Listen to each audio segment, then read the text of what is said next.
आपने मुझे अभी तक सब्सक्राइब नहीं किया है तो सब्सक्राइब कर लीजिए, बेल आइकन घंटी को भी दबा दीजिए ताकि आपको नए से नए वीडियो सुनने को मिल सकें। आज मैं आपको भाई दूज की बहुत ही प्राचीन कहानी सुना रही हूँ। एक डोकरी थी, उसके एक लड़का था और एक बेटी थी। तो लड़का जो है बड़ा अच्छा सीधा साधा और बहुत ही अच्छा था, पर बेटी तो बहुत ही कलही थी, वह कलह बहुत करती थी।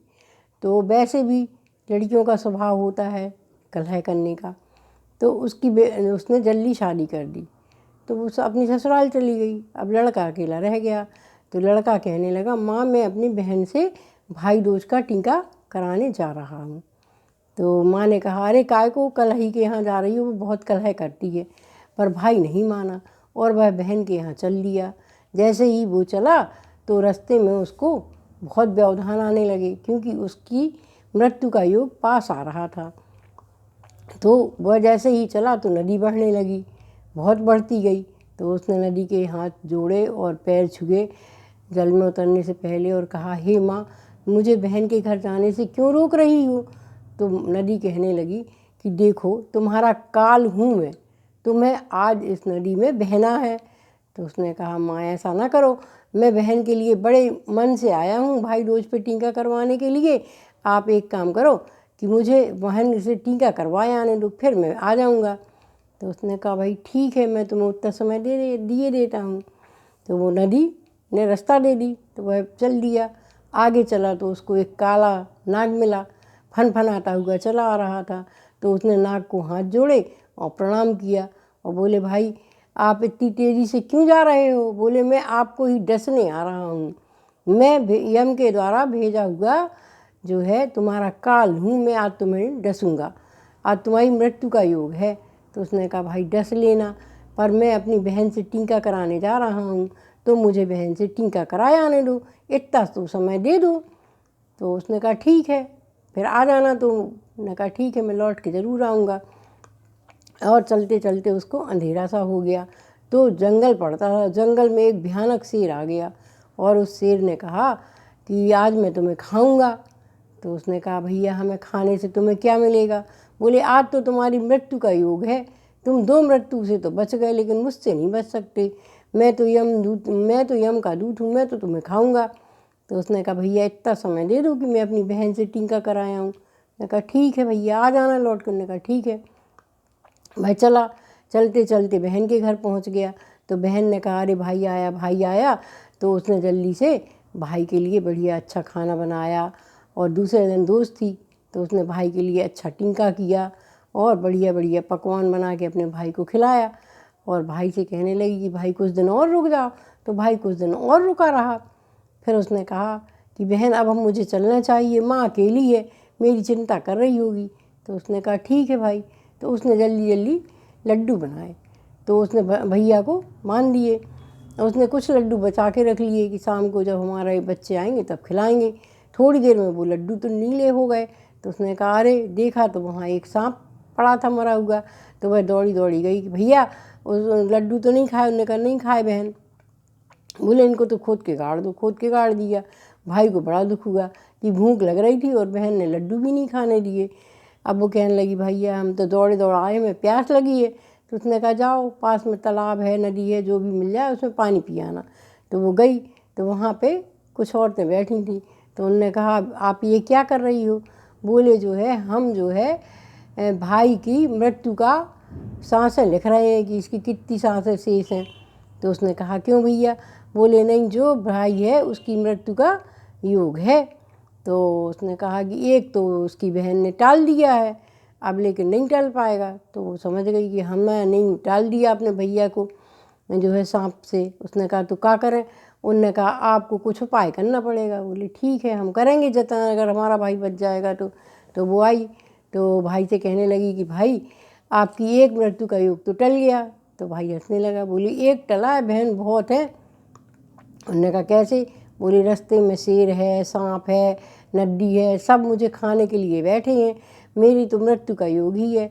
तो उसको बड़ा दुख हुआ। तो बोली, मैं आ रही हूँ। वो गई पास के गांव में, तो वहाँ से थोड़ा सा मांस ले आई और दूध ले आई और बोली, चलो भैया, चल दी।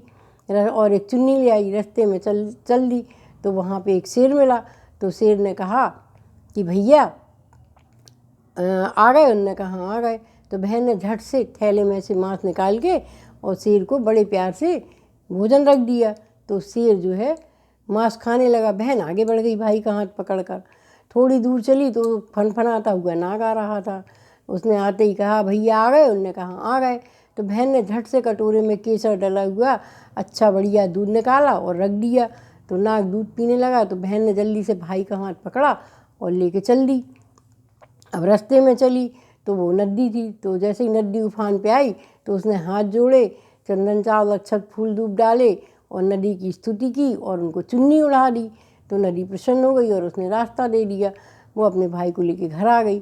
तो माँ कहने लगी इस कलही को काहे ले वाले आए? बोले अरे माँ वो तो बहुत अच्छी है।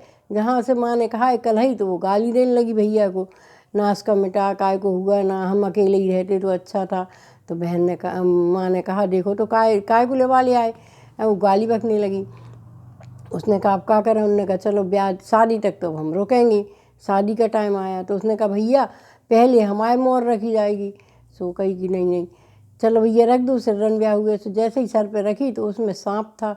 उसने निकाल के सांप को फेंक दिया। तो भैया की एक और अलग बच गई। फिर कहीं टीका पहले हम हुई है फिर भैया को हुई है। और भैया पीछे के दरवाजे से जाए, हम आगे के दरवाजे से जाए। तो भैया पीछे के दरवाजे से चलो गो और बेजी आगे के दरवाजे से गई। तो जैसे ही महल गिरन लगो उनने झट से सोने की ईंट निकाली और उनमें लगा दी। तो वो महल सद गो। कही अरे इसमें तो कुछ गुण है। कही अब भावरें पहले हमारी पढ़ें फिर भैया की पढ़ें। तो जैसे ही भावरें पढ़न लगी सो भैया एड़ा मुड़ना लगो। सो उन्हें जल्दी से वे कसीस के कांटे निकाल दे। सो भैया अच्छा होगा। अब बस विदा करा के घरे ले आए। बहू आ गई कहने लगी पहले रते को हम हुई है फिर भैया को हुई है। सुनने की अरे ऐसा होता का? कही हाँ भैया डाल दो पर्दा। पर्दा डालो। अब लेट गए। अब नींद कहाँ आ रही थी। सुबह वह जगत रही। रात में करिया सांप आओ सोने के कई टुकड़ा करे और डलिया के नीचे ढांक दो। सुबह भाई सो माताई उठी कही अरे जल्दी ले आओ छींट छिमरिया कूदो जवा को आटा ले आओ और की विदा करो जा कल पूरे ब्याह भर कलह करत रही। कही अरे हम कलह काहू करत रहे? हमें तो अपनो वीर भाभी को एभाज चाने तो सो अपने भैया चाने तो सो हम जो सब करत रहे हमारा भैया मर रहे हमें क्या करना है? हमें कछु नहीं चाहिए तुम्हारा। भैया जहाँ भी जाए सो उसको अच्छी खूब सुंदर सुंदर साड़ी मिले सिल्क की और खूब मेवा मिष्ठान मिले, अच्छी मिठाई मिले।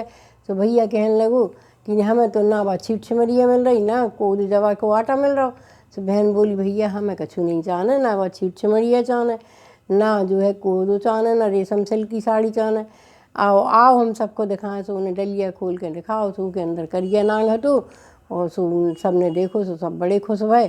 कही भैया जो मिल रहा हो वही ले आओ। अच्छी बढ़िया बहन को खूब लहर पटोरी सब ले आए, खूब साड़ी ले आए और बहन की विदा करी। तो जैसे ही बहन चली सो वो महल भी चलन लगो बहन के प्यार से। सो बहन महताई कहने लगी बेटा पीछे मुड़ के देखो, पीछे मुड़ के देखो। सो महताई जल्दी से दूध ले आई। कही बेटा दूध कुल्ला करो, तुमने हमारे लड़का को बचाओ है। सो उन्हें खूब दूध कलूला करो। सो उन्हें दूध की कुल्ला करे और कही कि हमें फले भैया भौजाई को फले हैं। और वह अपने बड़े प्यार से अपने ससुराल आ गई। सो भैया सब बहनों को भाई दूज के दिन अपने अपने भाइयों की रक्षा करने के लाने दुआ करना चाहिए। और जैसे उसके भाई अमर हुए ऐसे भैया सबके भाई अमर हों। और जो टूटी फूटी कहानी हमें आती थी सो हमने सुनाई, आप लोग सुने ज़रूर। धन्यवाद।